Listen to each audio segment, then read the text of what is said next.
Hey folks, this is Frank Bellamy again.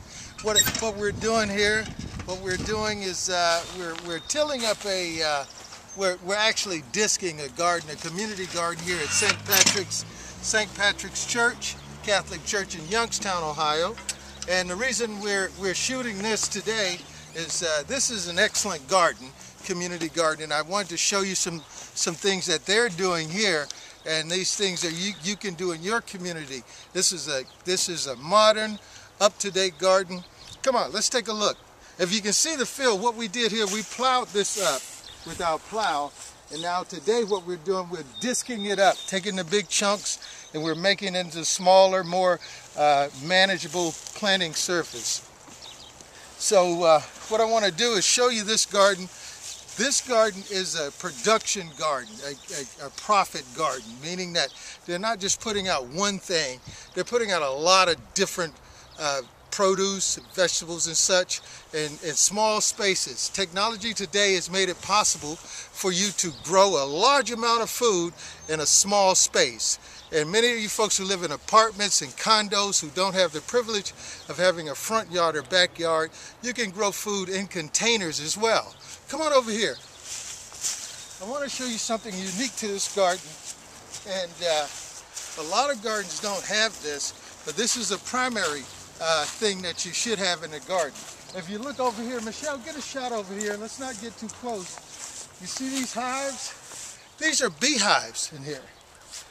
Bees are important for the pollination of the produce and plants that you grow. So not only do you have to put it out in the field, but you do also need to maintain a bee population. You know, so it's not scary. It's not you're gonna get stung to death. You can manage the bees. Let's go over here. You can see how they've sectioned off different parts of the garden. Actually, I think this is strawberries. We have onions, and it looks like oh, what is it? It looks like it looks like garlic over here. You can see they put up a teepee for beans.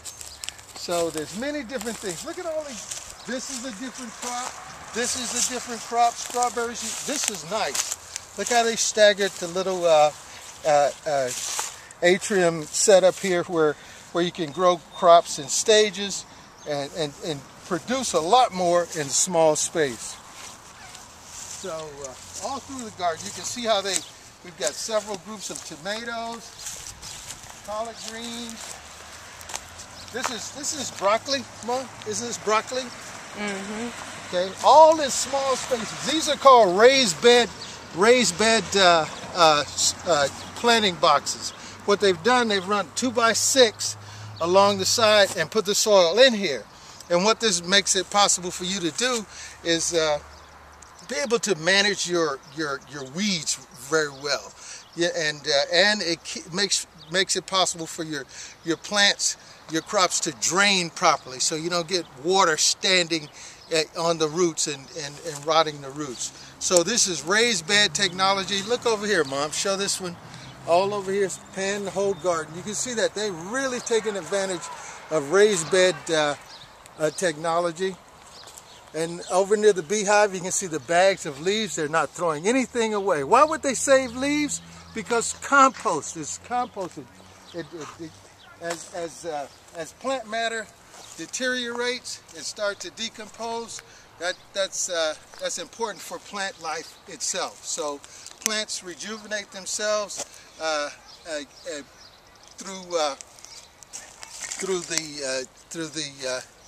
through the breaking down of the plant matter itself. So it self-fertilizes itself. So gives you, it's not purely organic, but it gets you away from using different types of pesticides.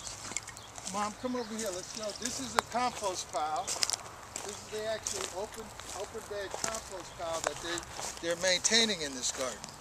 This is a very modern garden. They're making good use of every inch of space here. Let's show this, Mom. Look at these huge garlic and onions. I think they're garlic. Yeah, they're garlic. Huge. This is fine here. Look, Mom. This is some new technology that's being used where they're covering the soil. And what happens here, when you cover the soil like this, it keeps the soil warm.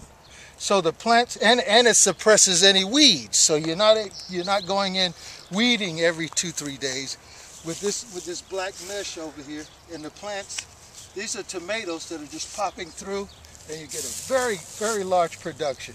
You can see they've got different beds. So you got 1, 2, 3, 4, 5 beds here.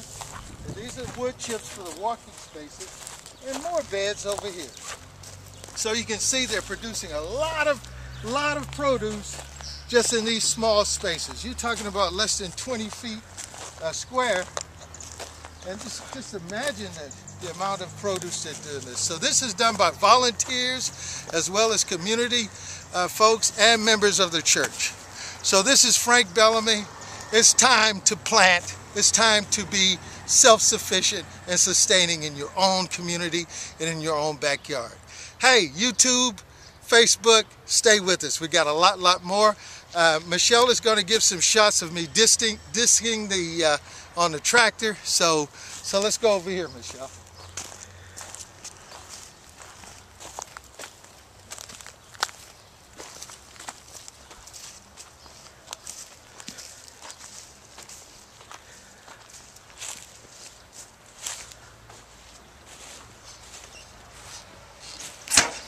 This is a Ford tractor. This is a Ford 1710 27 horsepower tractor. We bought this tractor on Craigslist. So a lot of tractors are available, but never buy during the summer and planting season. Always buy during the winter months. That's the best time to buy farm equipment because they're not using it. So